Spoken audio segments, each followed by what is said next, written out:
غزہ کی پٹی میں کم از کم 11,000 زخمی اور بیمار فلسطینیوں کو علاج کے لیے فوری طور پر دوسرے ممالک میں بھیجنے کی ضرورت ہے۔ حماس کے زیر انتظام وزارت صحت نے یہ اطلاع دی۔ وزارت کے ترجمان اشرف القدران نے ایک بیان میں کہا کہ مریضوں کی جان بچانے کی ضرورت ہے کیونکہ غزہ میں جاری اسرائیلی جنگ کی وجہ سے طبی عملے اور آلات کی کمی ہے۔ اس درمیان وزارت ان کے لیے تمام طبی خدمات فراہم نہیں کر سکتی ہے۔ انہوں نے کہا کہ فی الحال وزارت شمالی غزہ میں اسپتالوں کے کچھ حصوں کو چلانے کے قابل ہے، لیکن ہمیں اپنا کام جاری رکھنے کے لیے طبی سامان اور ایندھن کی آمد اور جنوب سے طبی ٹیموں کی واپسی کی ضرورت ہے۔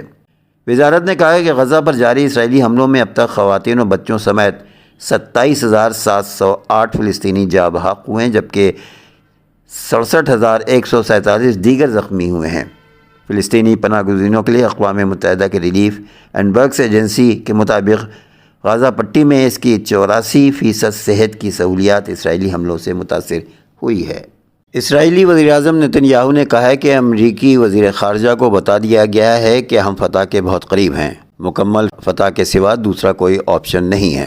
امریکی وزیر خارجہ اینٹونی بلنکن سے ملاقات کے بعد پریس کانفرنس کرتے ہوئے اسرائیلی وزیراعظم نتن یاہو نے کہا کہ اسرائیلی یرغمالی ہمیشہ میرے دماغ میں رہتے ہیں۔ ان کا کہنا تھا کہ یرغمالیوں کی رہائی کے لیے فوجی دباؤ جاری رکھنا ضروری ہے۔ اسرائیل کو غزہ میں کسی بھی وقت کارروائی کرنے کے قابل ہونا چاہیے۔ نتن یاہو نے کہا کہ غزہ کی حکمرانی ان کو دی جانی چاہیے جو دہشت گردی کی تعلیم نہ دیں۔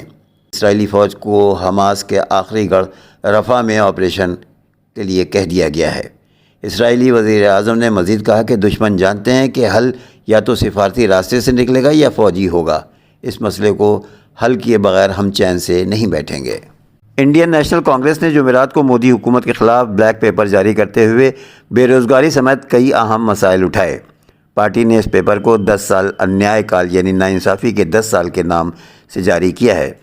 اس موقع پر پریس سے بات کرتے ہوئے کانگریس صدر ملکارجن کھڑگے نے کہا کہ مودی حکومت بے روزگاری کے مسئلے پر نہیں بولتی۔ وزیر اعظم مودی صرف آزادی سے پہلے کی باتیں کرتے ہیں۔ انہوں نے بی جے پی پر کانگریس کی منتخب حکومتوں کو گرانے کا الزام عائد کیا۔ انہوں نے کہا کہ جب بھی وہ پی ایم مودی پارلیمنٹ میں اپنے خیالات پیش کرتے ہیں تو بار بار اپنی کامیابیوں کی بات کرتے ہیں اور اپنی ناکامیوں کو چھپاتے ہیں، اور جب ہم ان کی ناکامیوں کی بات کرتے ہیں تو ہمیں اہمیت نہیں دی جاتی ہے۔ اس لیے ہم نے سوچا کہ ان کی حکومت کے خلاف بلیک پیپر جاری کیا جائے تاکہ عوام کو آگاہ کیا جا سکے۔ کانگریس کے صدر نے کہا کہ ملک میں سب سے بڑا مسئلہ بے روزگاری ہے، لیکن مودی حکومت اس پر کبھی بات نہیں کرتی۔ وہ ہمیشہ 10 سال کا موازنہ کرتے ہیں لیکن پنڈت جواہر لال نہرو کی کامیابیوں کے بارے میں کبھی نہیں بتاتے۔ انہوں نے کہا کہ ایسی ریاست میں جہاں بی جے پی کی حکومت نہیں ہے، مرکزی حکومت منریگا کے پیسے بھی نہیں دیتی ہے اور پھر بعد میں کہتی ہے کہ پیسے جاری ہوا لیکن خرچ نہیں ہوا۔ کھڑگے نے کہا کہ ہم بے روزگاری کے مسئلے کو ایک بڑے مسئلے کے طور پر اٹھا رہے ہیں، بی جے پی اس پر کبھی بات نہیں کرتی۔ انہوں نے کہا کہ کیرالہ، کرناٹک، تلنگانہ جیسی غیر بی جے پی ریاستوں کے ساتھ امتیازی سلوک کیا جا رہا ہے۔ کھڑگے نے کہا کہ ملک میں جمہوریت خطرے میں ہے۔ پچھلے 10 سال میں بی جے پی نے 411 ارکان اسمبلی کو اپنے پالے میں کر لیا۔ انہوں نے کہا کہ کانگریس کی کئی حکومتیں گرا دیں، بی جے پی جمہوریت کو تباہ کر رہی ہے۔ ریزرو بینک آف انڈیا نے اقتصادی سرگرمیوں میں جاری تیزی کا حوالہ دیتے ہوئے اور مہنگائی پر گہری نظر رکھتے ہوئے مسلسل چھٹی بار پالیسی ریٹ میں کوئی تبدیلی نہ کرنے کا فیصلہ کیا ہے، جس سے سود کی شرحوں میں کمی کی امید لگائے عام لوگوں کو مایوسی ہاتھ لگی ہے۔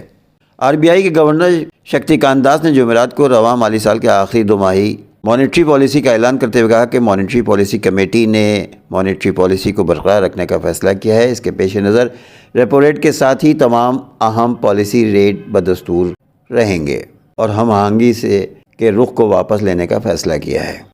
یہ اعلان کرتے ہوئے انہوں نے کہا کہ فی الحال پالیسی ریٹ میں کوئی تبدیلی نہیں کی جا رہی ہے، لیکن پالیسی ریٹ کو برقرار رکھنے کے درمیان کمیٹی نے ایڈجسٹمنٹ والے رخ سے پیچھے ہٹنے کا فیصلہ کیا ہے۔ کمیٹی کے اس فیصلے کے بعد فی الحال پالیسی ریٹ میں کوئی اضافہ نہیں ہوگا۔ Repo rate 6.5% standard deposit facility 6.25 marginal standing facility 6.75% fix reserve repo rate 3.35% cash reserve issue 4.50% قانونی لیکوڈیٹی تناسب 18% پر برقرار ہے۔ انہوں نے کہا کہ عالمی اقتصادی سرگرمیوں میں سست روی کے درمیان ہندوستانی معیشت و مالیاتی شعبہ با اختیار اور مضبوط ہوا ہے۔